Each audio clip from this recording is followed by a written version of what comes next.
How are you? I'm good.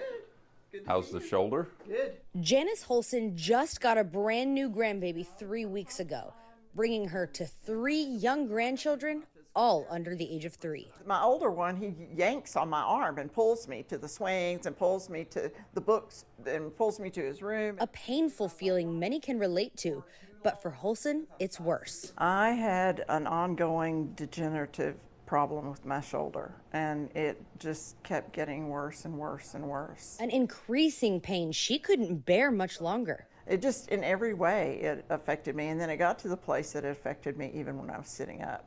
It just pain. It was just hurting all the time. Unable to hold her own grandchildren, this new grandmother went searching for help. She drove to Bedford to meet Dr. Howard Harris. So we did a reverse replacement on you 6 months ago. This is her 6-month follow-up appointment. And so how's your motion? Can you raise them up and out to the side? He just started working with a brand new shoulder technology. And then a little strength testing, just push out. Very good, push in.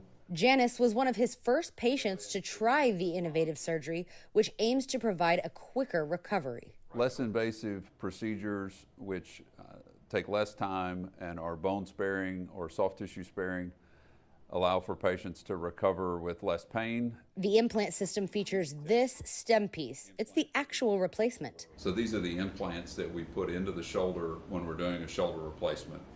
For an anatomic replacement, this would go into the proximal humerus to get fixation to allow us to replace the patient's native head of the humerus with an anatomic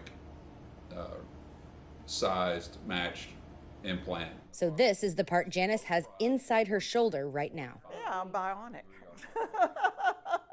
This week, she was able to pick up her newborn grandson. Fully functional grandma. Thank you. Thank you.